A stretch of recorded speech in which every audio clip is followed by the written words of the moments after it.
Welcome back. I'm busy, man. I love it. He's Hey, never paying attention So when it counts. officially today, Doug Monda is back in the building, home from traveling. Yay, welcome back, Doug. Yeah, for one day. We love it. One day is better than no days. Yeah. I know. I've missed our group together. Absolutely. I mean, I love our guests, but I miss our threesome. So officially, it's threesome. Doug Monda, Karen She said it, Monda, not me. Chris Hadaway, and we are here with Paul from the Dirty Oar. And Paul just poured us this amazing beverage. Tell us about this, Paul. Hey, good evening, everyone. This is our latest and greatest and first barrel-aged beer. We actually brewed this and aged it for 3 months, specifically for Yazoo, and we served it there last Saturday night. It is a maple vanilla imperial stout, aged in a 9-year single reserve Knob Creek barrel, actually for 3 months. We served it at Yazoo, and we'll release it in the tap room on Sunday at our second anniversary party. So today I'm actually wearing a Dirty Oar shirt. That's one of the Eric Lamar design shirts. Eric Lamar design shirts, and it has a beautiful picture on the back. If you go into the Dirty Oar, you can buy them specifically there.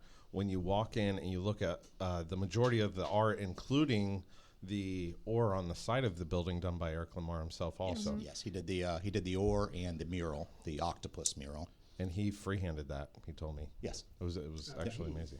He's the man. He is. He's got it down. So some beautiful art. You can not only drink some of the finest beer in Central Florida and have bourbon barrel beer. Yes. Which is awesome. It's incredibly awesome. But you can also catch the art and also catch always a good time. They let them know that you heard about the Dirty Oar on this Survived podcast. And tell us where we can find you, Paul. Yeah, we're at 329 King Street in Cocoa Village, one block east of US 1 on the south side, right next to Norman's. We actually share a parking lot there together. Awesome. Cheers. We definitely got it. Cheers, everyone. Back together. Yes. Jesse. Jesse, the producer. Jesse, the producer. We love Jesse, too. Yeah. That Make sure is you go. smooth. Sunday, we'll be there Sunday. Absolutely. It's the best place there That's is. delicious. And if Oh, I it see is. any of my friends' cars in any other parking lot, I'm whooping their ass. That's Hey. just the bottom line. We'll pull in and jump out on them like the good old days. Yeah, I Jump miss outs. those days. I felt, man, so listen, thanks to B&H Gun Supply or Police Supply, they changed the name. I am back together with my sniper rifle. I love it.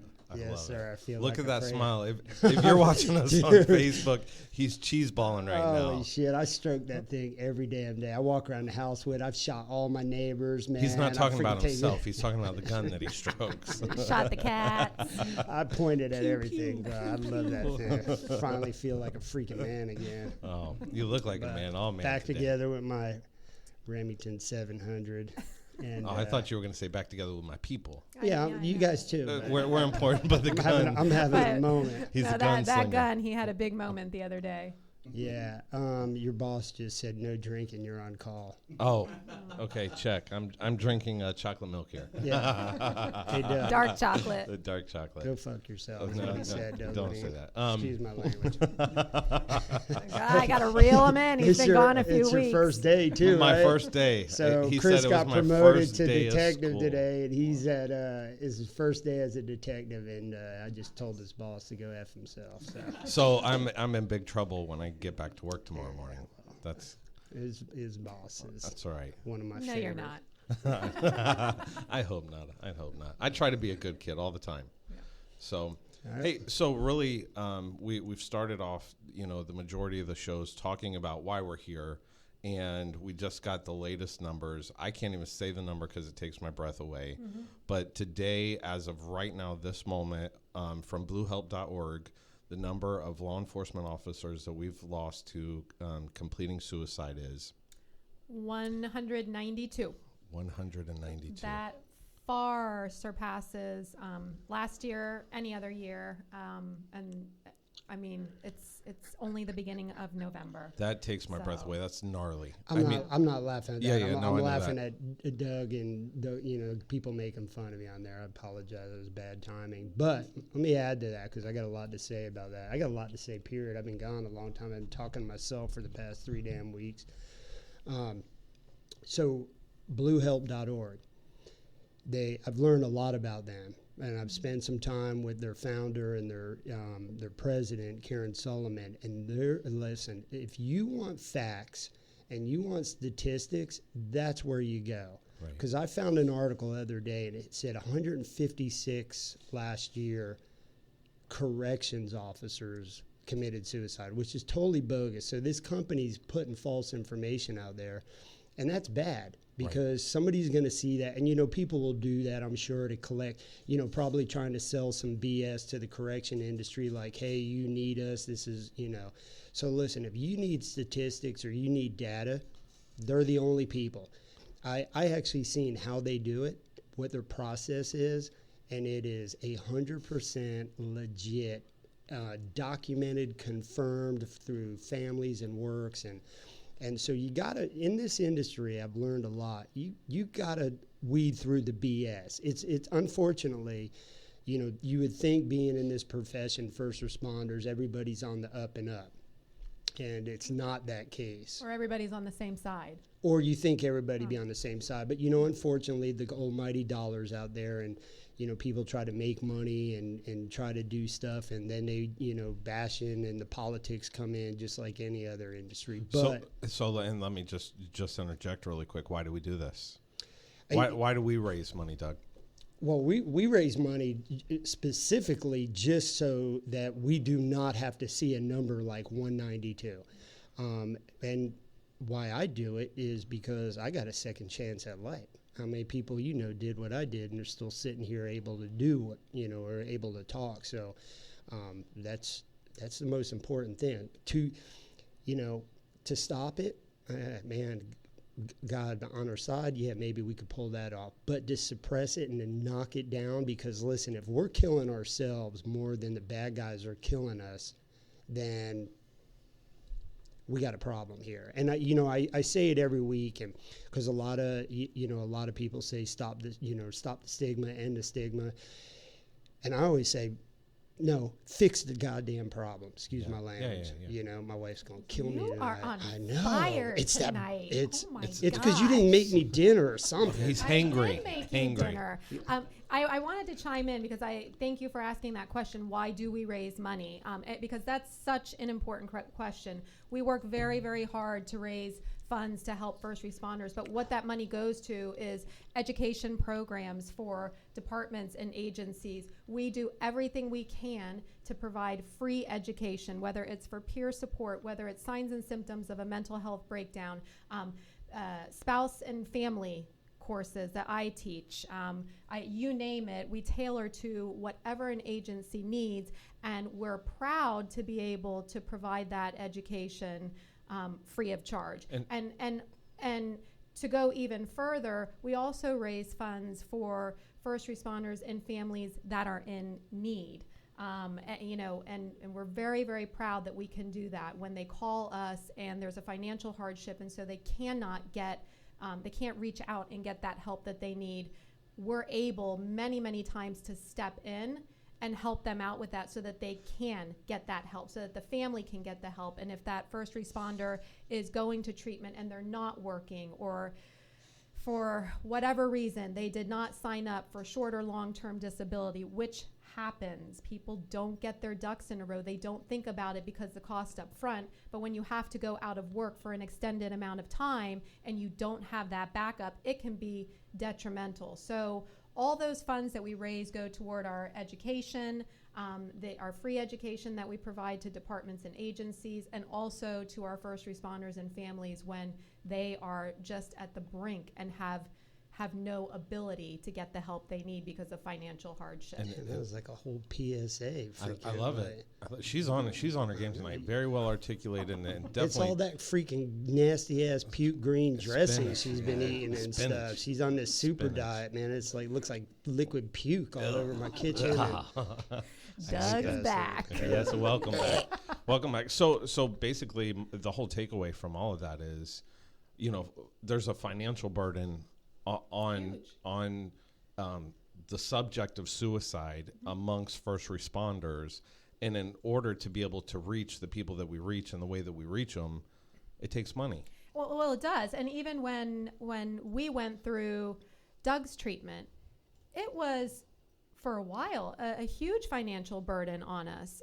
When he came back from treatment, even the aftercare, we had a home with 5 children in it, and you go to aftercare once a week, $50 a pop. That's $200. No, the financial burden was when I got back, I was such a shitty boyfriend. I had to buy her a new truck, a diamond ring, and some stupid cat that I can't get rid of. That's The really cat what- was free. I'm paying for it. I just said I'm paying for it. Yeah, freaking special cat food because the freaking thing can't go to the bathroom. The Like cat is synonymous with something else, something, right? man. Yeah. Man, people wonder what's wrong with me, man. But that, it can be a huge financial burden. And so if I can say anything to... Can I talk? Like, I've been gone 3 weeks. Can I talk? I'm almost having separation anxiety with you in the room. Usually you're right here, and I can know. touch. I came over here so I could look at you, right? Right. But Big Mouth over here is like blocking everybody out. All I see is the back of her. It's brown, just in case. Yeah, beautiful brown. Really brown. No gray in there. No. I just had a dye. That's chrome. That's chrome. I call them crystals. Yes, that's the shiny glare. I just got to mic mess is with you. I haven't seen you in a while. I know. I It's missed love. you. I miss you too. Anyway, All right. Can go. I get so? You interrupted me. I forgot what I was talking about. I was talking about all the We started statistics with Blue Blue Help, Help, right? yeah. So one of the things I want to tell you that I've noticed, what we're doing is collaborating, and that's a problem in this industry. A lot of people don't want to play nice with each other, but we've surrounded ourselves with some amazing organizations and we're collaborating, where we had a guy who needed financial help. And so instead of like killing us, we had a friend down in South Florida, Healthy Hire, Healthy Retire. They forked over a little bit of money. We forked over, so we didn't impact. And a multitude of organizations come. We're working with everybody that wants to play nice, and it has true integrity behind it. We got an organization out in the Northwest that we work with down south on the West Coast. So that helps tremendously when first responders need help. So that's my new thing. I love it. That's it. That's all I got. Y'all can have the rest of the That was show. just that took us a whole 15 minutes just to get through that first part. We're going to take a quick break. Chris Hadaway, Caramonda, and the famous, infamous Doug Monda. Welcome. We'll see you soon.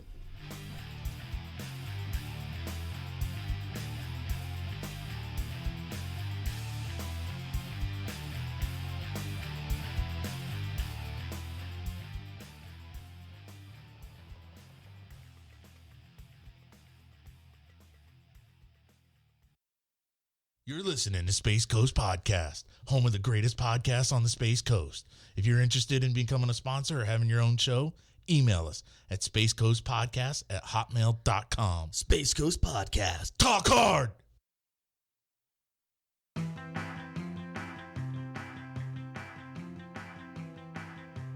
Hey, this is Trisha Schmalhofer, hostess of BAM, Badasses, Alchemists, and Mystics. This podcast is all about seeking knowledge, talking to experts, changing perspectives, channeling wisdom, and shifting consciousness. Listen as we invite a different badass guest each time from a variety of career fields who are living their purpose, spreading light, giving strength and hope, and changing lives every day. We stream live on Facebook, so like our page, interact with us, and watch the behind-the-scenes action. Find BAM, Badasses, Alchemists, and Mystics on Spotify, iHeartRadio, and Apple Podcasts. under Space Coast Podcast Network. BAM!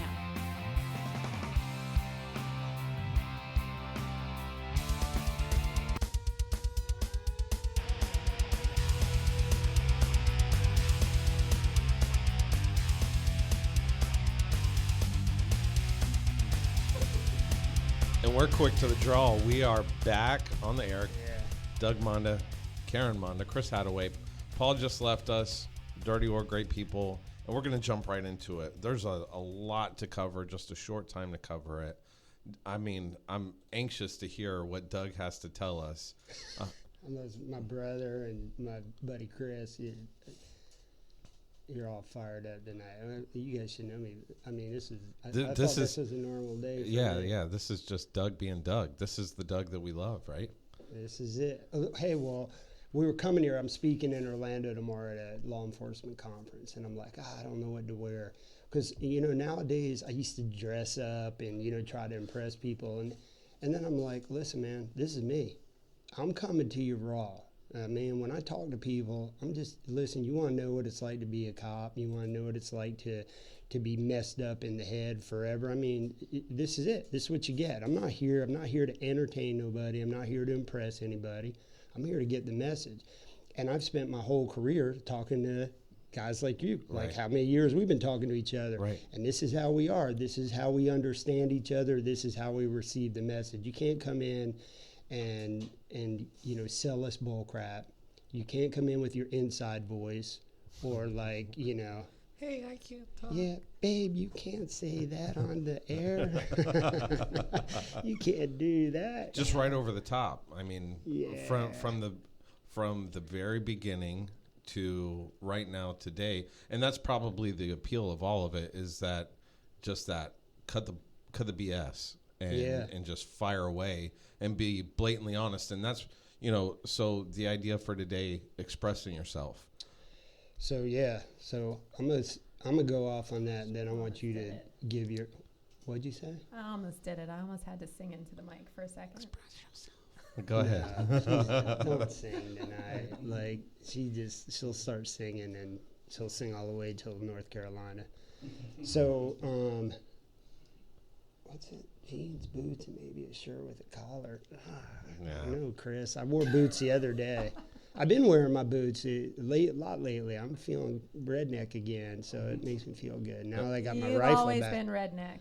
I'm a redneck No, surfer. it's not red. It's rough. It's always been a rough neck, right? More like a dumb neck. But anyway, so express yourself. So one of the main topics that I want to bring up tonight is in the communication within yourself to express yourself. So the bottom line is we hold ourselves up to this huge standard, right? Yeah. We get up every morning, and this is the same rant I always have.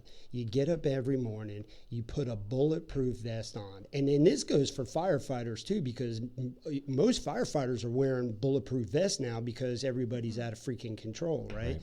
I mean, we had fire medics on our team that geared up. Right. They had guns too, because how we were rocking and rolling, so they needed them. If you got to get up in the morning to put a bulletproof vest on, that's a whole different level of effed up. As my brother used to say, fouled up. Right. And so right there, you are starting your day setting the tone. You've put yourself at a level that nobody else does. Nobody. I mean, I can't stress enough how messed up is it that you got to put bulletproof vests on because guys are going to try to kill you every day. It puts you up here at a level that is unless you do it, you don't understand it, right? So you hold yourself to that standard. You prepare yourself for that standard. You get ready. You do all the training. There's not much further to go.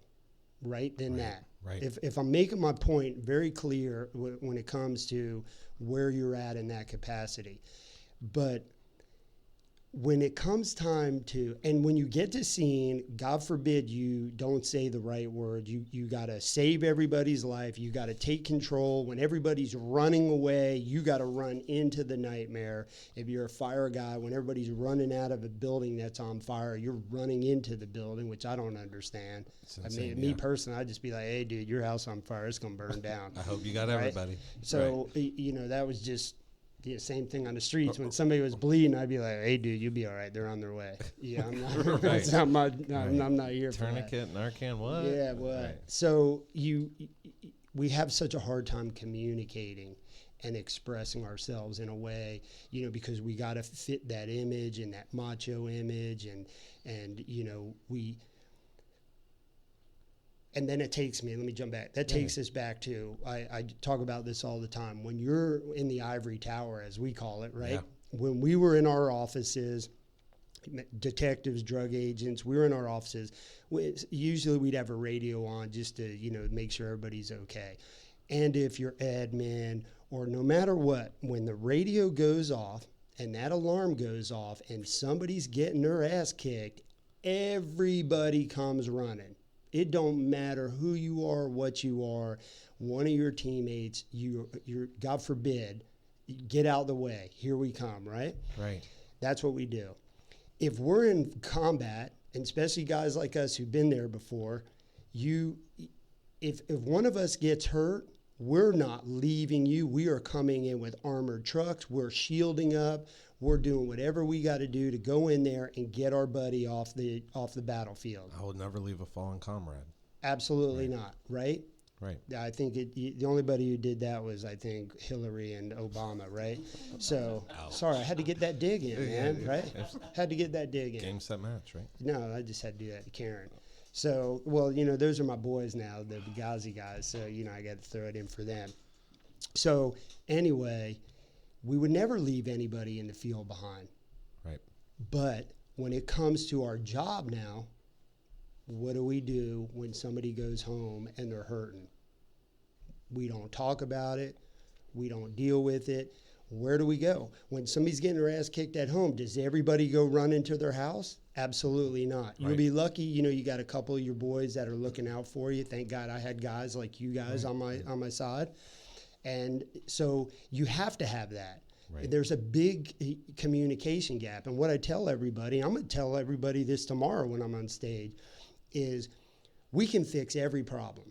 Every problem. Every problem. Yeah. And God forbid you don't. And God forbid you say the wrong thing or slip up, you'll be crucified on TV or in the press. So we've got to fix every problem, from domestic violence to robberies, to active shooters, to mass shooters, right? Did I say it right?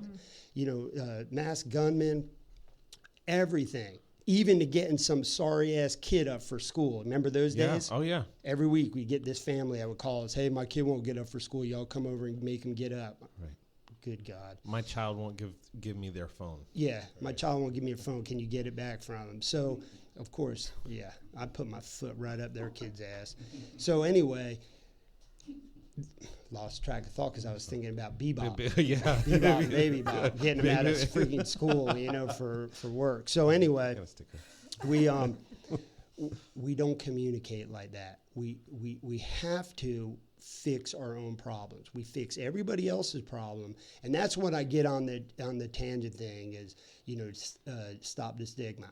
No, we need to fix our own problem. If we focus as much on ourselves, and this is within our community, the fire guys are a little better because they live with each other. Right. And I've spent enough time with them. They take a lot better care of each other than cops do. Right. And and obviously I don't throw names out there, but I've witnessed it in our own family. Right. There's a couple guys in there that need to get their asses whooped in the back parking lot because they're constantly starting trouble and digging, and they don't realize the implications and the impact they're making on someone's lives. That's something that we need to address internally, but we also need to learn to communicate better and take care of each other. Right. Because I tell everybody when I'm out there, if we don't take care of each other, who's going to take care of us? There's nobody left. She's just chomping. There's nobody left. I'm so happy to hear you say communication, because it is the most important thing, not only within agencies and within the brotherhood and sisterhood. It is the most important thing when it comes to family, when it comes to spouses. And if the problem is, people think that they know how to communicate in your job, in your marriage, in your home, in your extended family. We all think that we know how to communicate, but we don't listen to understand. We listen to respond. We hear. We hear. We don't listen.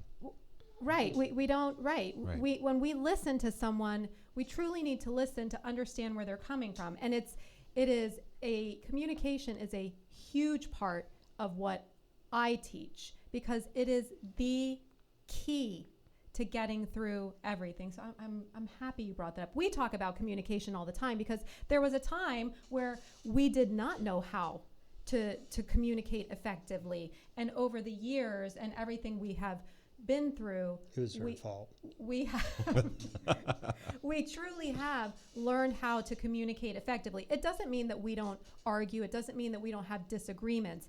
But when we do, we always circle back, and that communication comes out, and we listen to each other. And if people could just truly learn what it means to really, really communicate and to listen to one another, then I agree.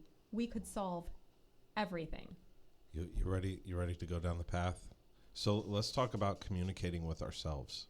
How do I get over the hump? Like, so for me, I find my glass half full.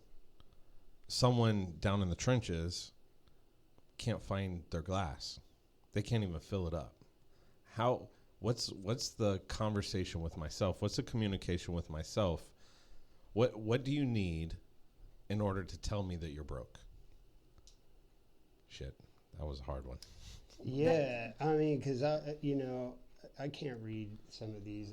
First of all, hey, Kevin Folk, we're so happy. I'm sure he's got something important. He said parasympathetic backlash will cause us to shut down and cause a multitude of issues. Education in terms of this dynamic and the impact of communication must be addressed. So I don't know if I can answer your question yet, but so just to communicate, right? Because here's a simple way to look at it. When every day, how many times a day somebody goes to you, hey, how you doing? Or how do you say it? I do, this is the same line when I was saying in the first few episodes of wave to each other. Yeah. Say hi to each other. I go out of my way. I wave Yeah.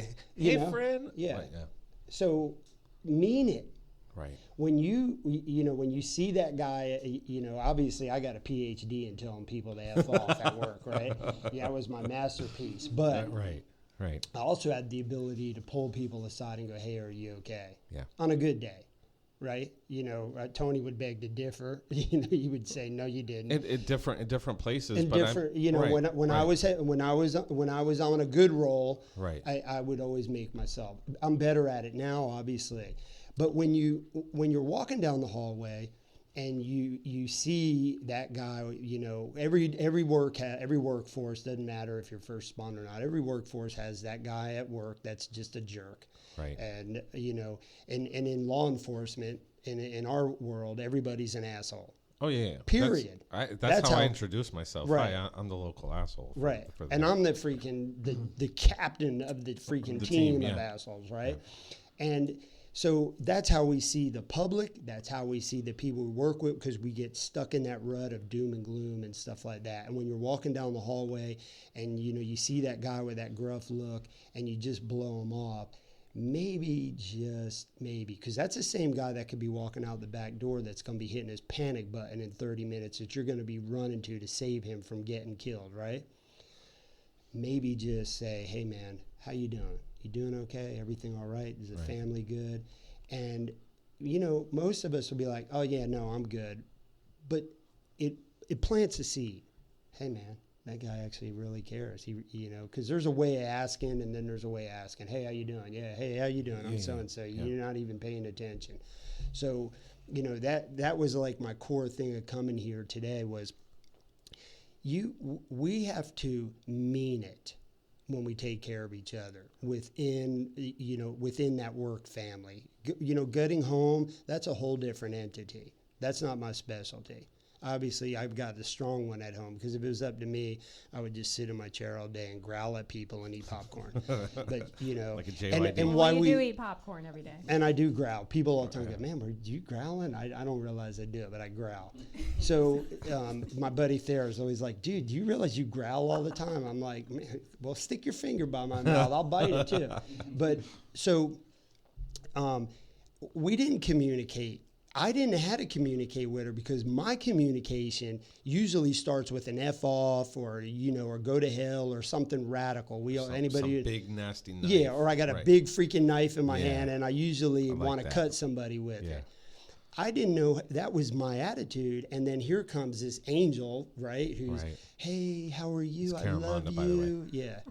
That's why I tattooed her on my arm as an angel. Right. I had to learn to receive that, because she would call me Serious Doug. And you knew Serious Doug. When I was in work mode, you better watch out. I love Serious Doug, Right? too. That was it, absolutely. man. I had- actually fell in love with Serious Doug, but Yeah. that was his nickname. Yeah. And I got like that, and I got hard, and everything was, was defensive mode. You build a warrior, and then you get stuck in that warrior. And I wish I knew I could remember, but in my point, I said at one time the Nietzsche thing. Right. If you stare into the abyss and the monster for too long, you will become the abyss and the monster. Something along those lines. And that's how we become. So we lose that ability to communicate. It becomes a professional communication, because it's a little easier for me because I'm retired, so I can tell anybody to just go pound sand. But for you always have to think about what you're going to say. Oh, I right? do. You got to I always do. think about what you're saying or who you're going to offend, and especially in this society where you got a bunch of candy asses out there. If you say the wrong thing or the wrong color or, God forbid, anything, there's going to be hell Right. to pay. So it makes it even harder for first responders to communicate, because you're trained all day, 10 hours a day. Hey, I hope that answers or is a great response to Andrea's post. She said LEOs are horrible communicators. Yeah, hell yeah. But we don't provide a stage, or this is a stage to say what you mean to say. However, I'm still guarded. I'll tell you honestly, 100%. I'm guarded. I'm thinking about what the right response is to everything that I'm going to say. So this is not a time nationally to speak my mind. You'll never know what I absolutely think, or because I'm not going to tell you. I'll tell Doug when we're off the air, what I really think about it. I have a person, I have people, I have a group that I can communicate with. You had said we built warriors. Is there a way to build a warrior that can communicate what they're going through and like put a crack in the armor and say, here's your download? How can you do that? It takes time. We need to train. We need to, debrief, and we need to implement that in our training program. It's easy to teach anybody how to destroy. I think we say debrief so easily, nonchalantly. And there's no real good image for what debrief is. You want to sit around a table and talk about what we all saw, but how do we get to fix the problem? Like, hey, warrior, you just went out and saw this, like, I love this term that you use. What is it? Gnarly. Gnarly stuff out on this call. And we're going to talk about it, what you saw, what you went through, how do you feel, and we're going to guide you to some kind of person to talk to. Is it important to have a professional, or is it more important to have a group of friends, Two-sided. Okay. I think both. Now, for low level, as I would call low level stuff, like when we used to just go tear somebody's ass up or Right. kick a door in, we would come back and we would debrief and talk about it. But I think when you hit something that's truly going to impact, something radical, somebody dies, somebody gets seriously hurt, or a young child, or anything that's impacting, that's the questions that you got to have when you come back. Hey, is there anybody that's No, Dave Rodriguez, I ain't picking my phone up. So you have to, when you get back from a call, and the same thing whether it's fire or police, when you come back, that's up to a solid core group. Hey, man, did anything, you want to talk about anything? Like when we used to come back and we'd sit around, not only did we discuss what mistakes we made, what we saw good and what we saw, but you can add to that and build on that. And even beforehand, which we used to do years ago, before you leave for the day, or before you go in, hey, is there anything anybody wants to talk about? Hey, that's good, that's a good team leader. Right. Hey, man, how's the family doing? Right. Hey, how's your kid doing? Is your kid feeling better? Anything you want to get off your chest before you do it? And then same thing coming back. Have those conversations. That's where a really good leader comes in. I bet you Kevin Falk's good like that at his department. Yeah. Is to have that. Tony's a good guy like that. He's a good communicator. For our team, he would talk, and just opening those doors. Simple little things. Just being a little more friendlier, taking the time. Karen, and you've probably seen it. And when I see cops now, I just walk up to them and I put my hand out and I go, Doug Monda, Cocoa PD, and they instantly light up like, oh, hey man, it don't matter, but. We're funny like that. Whenever we go to SWAT schools or any kind of stuff or any kind of mandatory training, the first thing in the morning, everybody's standing around all freaking jacked up and ignoring each other. And by lunchtime, we're all smoking and joking together and eating lunch together and exchanging freaking numbers. And, hey, we'll see you at the next training. We've got to learn to overstep that gap. And hold on, I see, babe. I see it. She's like drooling a little bit out of the corner of her mouth. And I wanted to also talk tonight about what treatment looks like. And so I don't want to get so much into what treatment looks like yet, but that's part of the healing process is that communication. Can you read what Chris is saying? And Ben too. So I'm going to touch on what Ben said. So that's part of healing, and part of treatment is communicating and discussing the issues and implementing that into your day and implementing in their plan. And that stretches all the way over here, what I always say about sharp mind, sharp sword. If you spend as much time as training your head and training your interpersonal being to be a sharper tool, how much better would you be? I wish I would have known this years ago. My decision making would have been much better. Even as an athlete, I would have made better decisions when I was racing. So it's truly imperative that we get to that. Now, you said also professional. I've been spending a lot of time with this guy named, he's a doctor. He's a forensic psychologist, Dara. And he is phenomenal. He understands what first responders go through, police and fire. Right. But he brings a medical component into it, because he knows, like you and I just know how to communicate to each other, and we've been there and done that.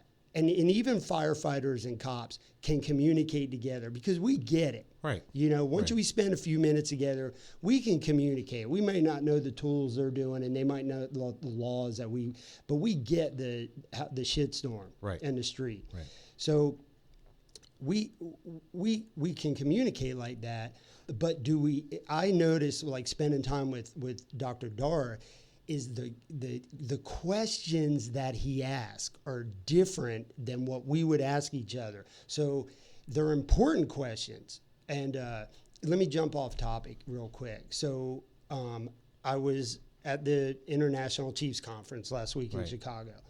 And I'm walking down this aisle, and this guy big dude, Spanish dude, rolls up on a scooter, like the knee scooter, because he had a broken foot. Yeah. And he goes, hey, are you Doug Monda? And I'm like, well, my face was on a couple TVs in there the whole time, right? So I just figured maybe you saw the video. Man, they didn't let me carry my gun on the plane. Like, who's this guy? I was like, no, I instantly was like, yeah, man, how are you? He goes, hey, and he just starts crying. Yeah. And he goes, I was told that you can help me. And he said, I just was involved in a deadly force shooting, and I was doing okay. But now I can't handle it. I'm falling apart. And so I started talking to him, and I was like, hey, man, it's okay. And I just went right to, hey, it's okay, man. Let's, tell me about it. What's bothering you? And reassure him that, it's cool. It's okay to be messed up. Listen, I don't care who you are. It's not easy. We've been there.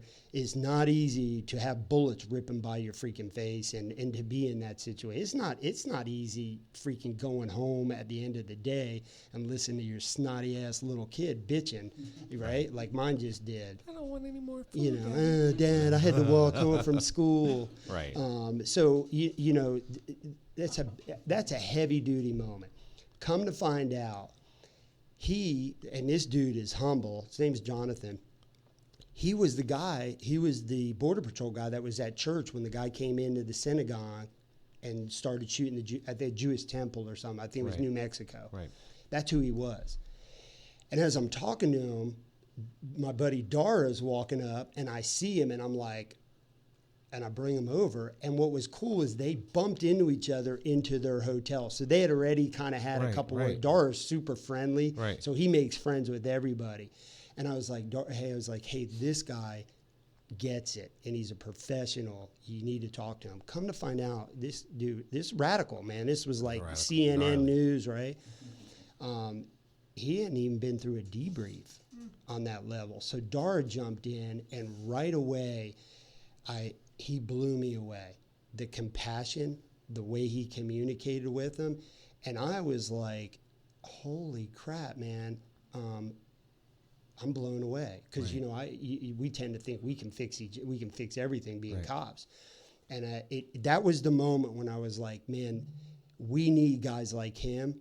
Mandatory. Every department should have that mandatory. And I don't understand, it's getting better, but why don't chiefs get this? Our chief does. Our chief does, right? It's got to be, we're on CNN, we're on Fox News, we're on whoever news, and we need to work all of these avenues in the news so we look good. And holy crap, a whole bunch of people just died. And CYA. And we got to cover our butts. But anyway, this dude ended up getting, the next day President Trump came, called him up on stage, and he is the IACP Officer of the Year. And he knew he was getting that, and he never brought it up. That's how humbled he was. Wow. But he's a remarkable guy. He lived through that. He protected people. He scared the guy. He's a big dude. Right. The gunman seen him coming at him with a pistol and took off running. So he generally, just by him, and he fired some at him, but he didn't, obviously, that ended up. So it was that defining moment. It's funny you bring that up about, us or professional help. There's an example of what is needed. And so I agree. We should have that implemented, mandatory.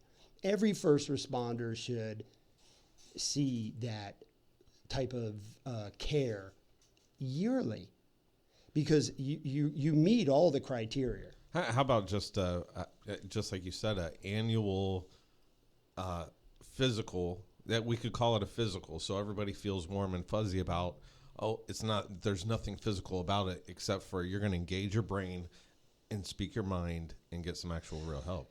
And it needs to be mandatory yearly, and it needs to be confidential, meaning when he or she goes into that room with that therapist or clinician, whichever they want to call themselves, it ends there. Let him go have that discussion. It doesn't need to be documented. It doesn't need to be on file. If he goes in there and says, if he goes in there and goes, hey, I'm going to blow my brains out tonight, then by all means, hey, stop the show. Right. But anything else, that's an important factor too, because it's the biggest problem we have in first responders. And I'm sure there's someone out there listening that's smart enough to piece together checks and balances for that too, to make sure that the agencies that are paying for those things like that's just going to leave it on the paint and not put it in a record in writing, that there's some kind of checks and balances. Y'all come together and figure out a way to write that down, to say, yes, there's value added. I mean, whether it's a survey at the very end, did you, are you made whole after this meeting? I don't know what that looks like, but I'm sure there's someone listening that could help us with They're that. professional communicators. And I mean, I can talk, I'm a horrible communicator. I'm sitting there looking at my brother's message and it just hit me like, I don't communicate good with my own family. You know what I mean? If I had to pick a family member that I communicate good with outside of my wife, is my brother. Right. He gets me. He's kind of, if anybody gets me, he does. He's been watching my psycho ass his whole life. But I don't communicate well. Like my wife will tell you, man, when like my mom calls me, I'm like, oh, damn, man, I got to pick the phone up. I don't want to talk to nobody. Right. That's a typical cop. Right. Oh, I got to talk to somebody. Yeah, I live on the phone now. I live in communicating, but it's different when you mean it and when it's just business, right? Right. And that's something we got to work on to bridge that gap. There she goes. I have two things that I want to touch on. Take it. One's gonna go back to communication, and I think it's important. We've been talking a lot about communication, but I think it's very important to recognize that there's more than just one form of communication. It's not just talking. There is. It smells good. I know. Sorry, man. There's verbal communication, but there's also nonverbal communication, and that's critical. So, would you stop? I'm just smelling a cigar. I'm going to give you a nonverbal communication with my middle finger over here in a minute, or this thing.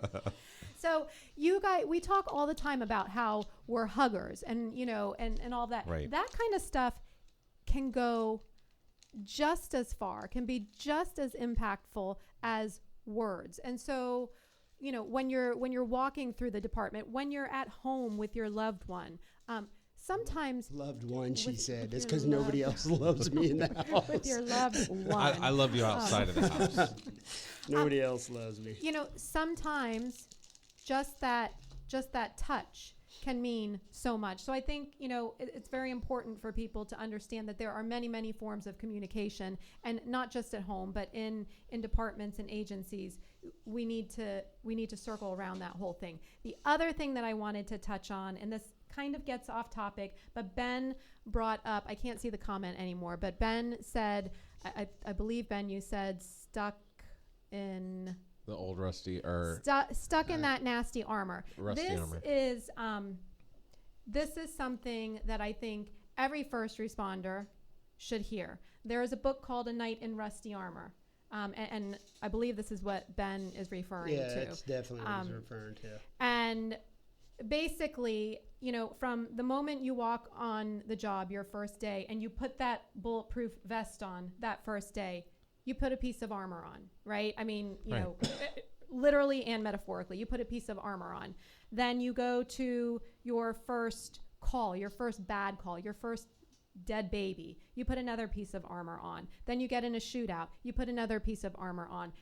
Or if you're a firefighter, you go in and you pull a dead body out of a burning house. You put another piece of armor on. And this goes on day after day, year after year, and we don't truly, I say you don't truly process it. Some can, but others can't. And as each piece of armor gets put on and it stays there longer and longer, it rusts onto you. And so years down the road, you can't pull that armor off. Your spouse can't pull that armor off because it's rusted onto you. And so we have to get into a mindset of really understanding that metaphor and what is happening, and be able to come up with a solution that as these pieces of armor get put on, we are able to peel them off a lot sooner so that they don't rust on, because that really is what happens. And when it gets to that point, that's when you get to that critical state where the weight of the world is on you and you can't get out, because you can't get out of that rusty armor. So Ben, thank you for bringing that up, because I think it is something that I teach about it in my course when I teach a spousal course, because I think spouses need to understand that as well as first responders. But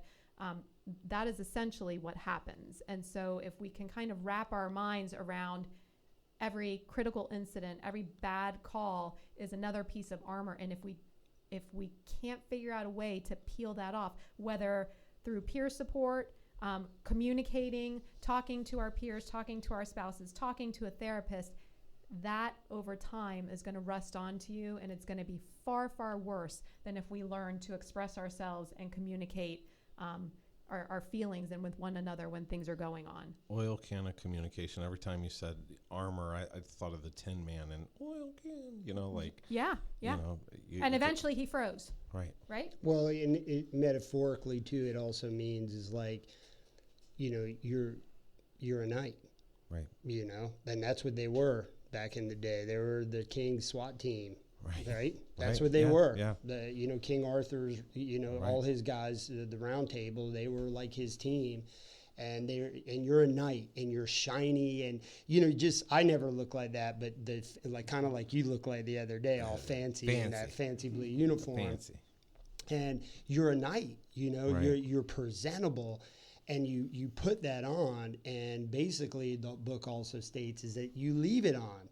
And and when you leave something for long periods of time, what to do? It rusts and it locks up. It gets gnarly. It just stays on, and that's what I didn't read the whole book.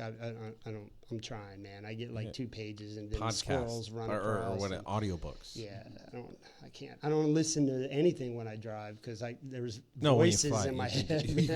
There's too many voices. What do the voices say? They're crazy. So that's what the book is getting at, and it's pretty cool to read it. Right. I've gotten a little portion of it done, but I agree with Karen, man. You gotta have that. So Eric said, nice shirt. Eric Lamar's on. He's talking about your shirt. I can give you the back. He wore it for you, Eric. And so anyway, we don't have much time, so let's. I want to kind of wrap it up. Is that how much time we have left on that little clock? Yeah. So, I don't know. I can go through all of it. Over the last 2 weeks, since our last podcast, of course, we had Kevin Folk here, and he, was such a valuable member and added a ton to what we're doing here.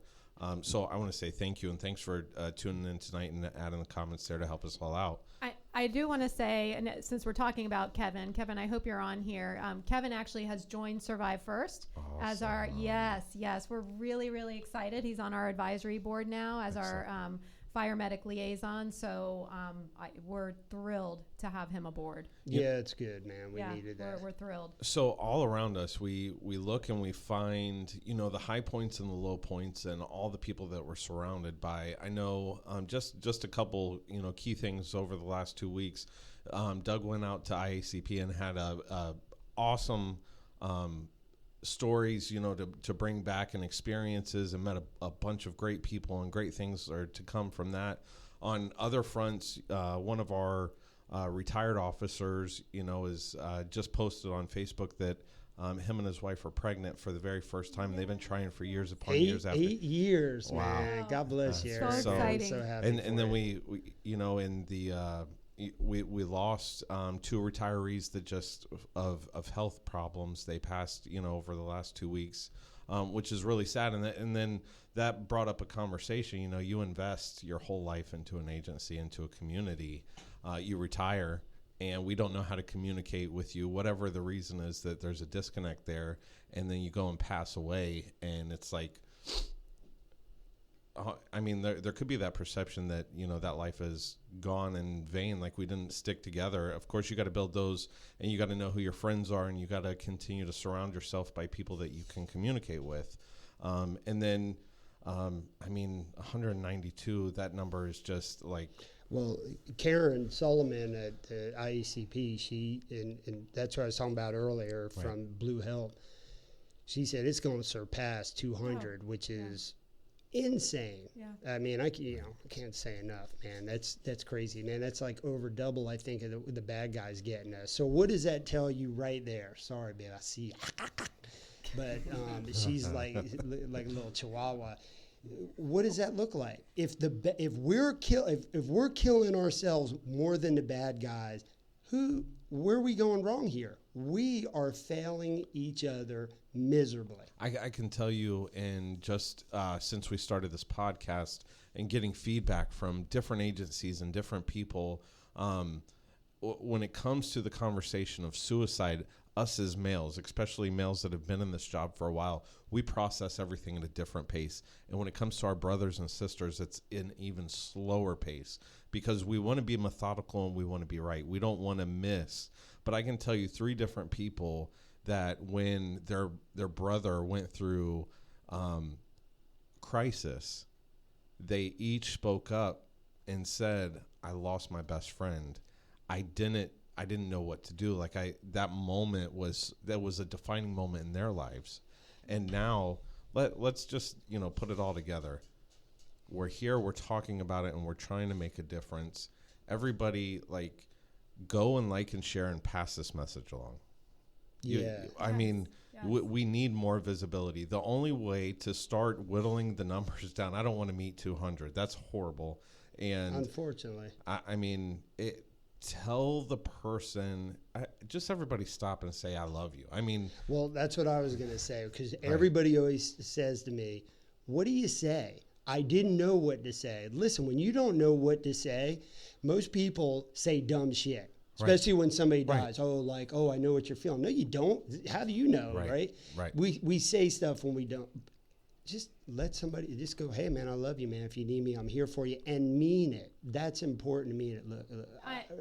I was going to say, yes, mean it, but share our podcast. This is a community. We are creating a huge community here, and every time people join on, every time people listen, we're share, getting, pass along. We're getting the word out there. The other day I made a post on our Facebook page. Please share our page so we can get the word out there. And it was incredible. In one day, I think our page got 100, 150 new likes. And those are 100 to 150 new people that we're able to reach out to now. Engage so share, conversation. Share our podcast. Tell people to come on. It's working. It is, because this is a community that we've created here. So I didn't realize the magnitude of how well this foundation, this organization's working. Like at IACP, Sheriff John Mina came up to me and said, hey, I see what you've been doing. Keep up the good work. Man, that blew me away, that a guy way over there in his position. And then obviously Javier Pina from Narcos, from the movie, to come up to me and say that, and and see what's going on. It was the first time I realized, hey, this is working. So if we can do this, everybody can do it, at least. And then also, because I just, Nick Hall, man, I just blasted him the other day, because everybody's like, hey, share this message. I want to know that 20 of my friends are listening to the 1-800-SUICIDE hotline. Well, listen. No cop's going to call that. No. None I know. Right. So I always tell them, if you're going to post that stupid crap on Facebook, because you post listen, all you Facebook people out there, and I'm guilty of it too, post the dumbest shit on there. My wife puts pictures of her green puke salad dressing, right? We post this dumb stuff. Delicious. Look at me. It's usually bragging. If you're a chick, it's usually an aerial photo of your cleavage. And if it's a dude, it's usually his truck or his airboat or his fish that he caught. But if you're going to post something, post the answers. Don't sit there and go, suicide and this and, Hey, post your phone number. Put your personal phone number on there and say, call me if you need help. Yeah. Hey, I'm here to listen. Yeah. Oh, I know you do. And trust me, man, it sucks along, sometimes, right? man, especially when you're calling me at 2 a.m. and, But you'll gladly answer the phone. I do it every time. Every time that I can, if I'm not stuck on an airplane or something. But listen, I mean, post the answers on there. It doesn't have to be us. Right. There's a multitude of organizations. You can call Blue Help, Code 4, Code 9. You can call us. There's multitude of them out there. Listen, I don't care if you call me. I don't care. I'm not saying I'm the guy. I'm just a guy. Please. Call somebody. Please call. Call your best friend at work and go, please come over and meet me. I just need to talk to you. I mean, just don't let it get like this. And it's the same thing whether you're a cop, firefighter, or a teacher. It really doesn't matter. It's a work thing. It's a life thing. So I see the red light flashing. It's flashing, but I got a few things that I have to announce. Plug it. So Coco's having their stair climb. Don't forget that. I want to make sure that you know about it. Oh, you should know. Or you're a detective now. You don't care. You're like, look it up. Don't say that. I got stuff. I got knowledge. All right. So here's the deal. This Saturday, IAP is having their 321 Represent 5K. We are one of the beneficiaries, so you can still register for that. It's this Saturday out in Satellite Beach. You can go to Run Sign Up. It's 321 Represent 5K, so please come out. We'll be out there, and we hope to see all of you guys out there. It is the perfect opportunity for you to start getting ready for our Run for Responders 5K, which is going to be January 4th, 2020, and you do not want to miss that. Unfortunately, if y'all didn't listen to me the last several times we were on, you've missed that early registration fee, but it still is only $30. It's an amazing Come on, have fun. Yeah, it's an amazing evening. We have the course lit up with police and fire vehicles. It's just a great evening. So come out for that. You can register for that. Run for Responders on Run Sign Up. And this is the exciting stuff that we're announcing tonight. Mark your calendars because June 13th, 2020, we are having our inaugural First Responder Ball. It is going to be incredible. It is going to be a grand night.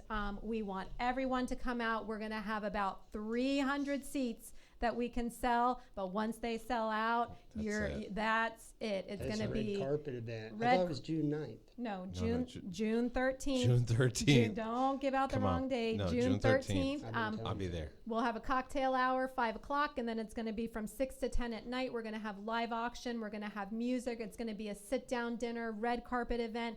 Everybody's going to dress up. It's going to be out of And where this can world. I find out how to sponsor and be a part of that event?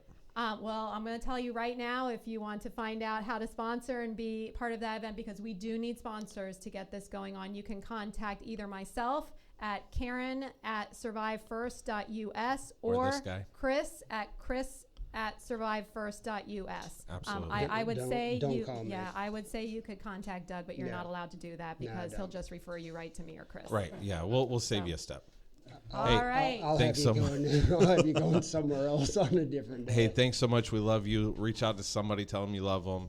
Karen, Doug, Chris, we'll see you in 2 weeks.